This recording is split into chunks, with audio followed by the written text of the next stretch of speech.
जय हिंद दोस्तों, स्वागत है आपका अपने YouTube चैनल नो समथिंग पे। मैं आपका दोस्त अजीत।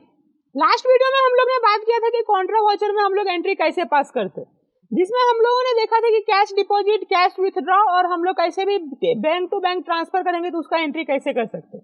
आज के इस वीडियो में हम लोग देखेंगे कि कॉन्ट्रा वाउचर में कुछ हम लोग से मिस्टेक्स हो गया तो उसको हम लोग ऑल्टर कैसे कर सकते हैं, और हम लोग को अगर कुछ एंट्रीज नहीं चाहिए तो उसको हम लोग डिलीट कैसे कर सकते हैं। तो आइए शुरू करते हैं। शुरू करने से पहले आपने मेरे चैनल को अभी तक सब्सक्राइब नहीं किया तो फटाफट से सब्सक्राइब कर लीजिए। मैं टैली से रिलेटेड इसी तरह के वीडियोस अपने चैनल पे अपलोड करते रहता हूँ। तो यहाँ पे हम लोग को अभी कॉन्ट्रा वाउचर को क्या करना है, ऑल्टर और डिलीट करना है। तो उसके लिए आपको सबसे पहले वाउचर में आ जाना है। तो वाउचर के लिए आपको वी प्रेस करना है। तो यहाँ पे आप जैसे ही वाउचर में वी प्रेस करेंगे तो ये आप कॉन्ट्रा वाउचर पे आ जाएंगे। तो हम लोग ने लास्ट वीडियो में देखा था कि हम लोग ने 3 यहाँ पे कॉन्ट्रा वाउचर में एंट्री पास किया था। अभी इसमें से मुझे किसी को अगर एडिट करना है तो उसके लिए आपको यहाँ पे पेज अप बटन या पेज डाउन बटन प्रेस करके आपको वो एंट्री पे आ जाना है। तो जैसे ही आप वो एंट्री पे आ जाएंगे तो यहाँ पे आप जैसे एंटर प्रेस करेंगे तो यहाँ पे आपको एडिट करने का ऑप्शन आ जाएगा। जैसे यहाँ पे क्रेडिट में स्टेट बैंक ऑफ इंडिया है, अगर मुझे यहाँ से इसको डेबिट करने का है स्टेट बैंक ऑफ इंडिया को तो क्रेडिट मुझे कैश करना पड़ेगा। यहाँ पे मैं कैश को क्या कर दूंगा, क्रेडिट, और डेबिट में यहाँ पे आ जाएगा स्टेट बैंक ऑफ इंडिया। तो यहाँ पे इस तरह से आप क्या कर सकते हैं, इसको एडिट कर सकते हैं। तो एडिट करने के लिए आपको सिंपल सा जिस एंट्री में जाना है वो एंट्री पे आप जा करके उसको डायरेक्टली क्या कर सकते हैं, एडिट कर सकते हैं। अभी मान लीजिए कि आपको कोई भी एंट्री डिलीट करने का है कॉन्ट्रा वाउचर में, तो यहाँ पे भी आपको वहाँ पे आपको पेज अप और पेज डाउन प्रेस करके यहाँ पे आपको एंट्री में आ जाना है, और आपको एक सिंपल सा शॉर्टकट की प्रेस करना है Alt+D।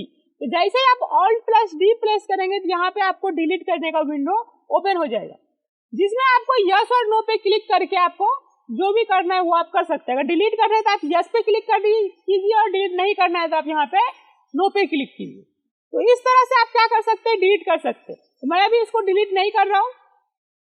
इसके बाद तो यहाँ पे आपको हो गया कि आप कोई भी वाउचर एंट्री पास कर रहे हैं तो उस टाइम पे आपको अगर मल्टीपल एंट्री एक साथ डिलीट करना है तो उसके लिए आपको यहाँ पे गो टू के ऑप्शन में आ जाना है, जिसका शॉर्टकट की है Alt+G। जैसे यहाँ पे आप गो टू पे आ जाएंगे, गो टू में आके आपको यहाँ पे डे बुक पे आ जाना है। तो डे बुक पे आप एंटर प्रेस करेंगे तो यहाँ पे आप जितना भी एंट्री पास करेंगे यहाँ पे आपको सारा का सारा एंट्री शो करेगा। इसमें आपको F4 प्रेस करना है। तो जैसे ही आप यहाँ पे F4 प्रेस करेंगे तो आपको यहाँ पे कौन सा एंट्री देखना है, उसके लिए मुझे अगर यहाँ पे कॉन्ट्रा वाउचर देखना है तो कॉन्ट्रा वाउचर पे आप क्लिक कीजिए। तो यहाँ पे देखिए कॉन्ट्रा का तीनों वाउचर सेलेक्ट हो गया, आ गया। इसमें से आपको कुछ भी अगर मल्टीपल में डिलीट करने का तो आप उसको शिफ्ट प्रेस करके सेलेक्ट कर सकते हैं, और यहाँ से फिर आप उसको Alt+D प्रेस करके यहाँ से उसको डिलीट कर सकते हैं। जितना भी आप सेलेक्ट करेंगे वो सारा का सारा क्या हो जाएगा, यहाँ पे डिलीट हो जाएगा। तो इस तरह से आप कोई भी सिंगल लेजर्स को भी ऑल्टर और डिलीट कर सकते हैं, और मल्टीपल लेजर्स को आप एक साथ डिलीट कर सकते हैं। तो आज के लिए बस इतना ही, मिलते हैं नेक्स्ट वीडियो।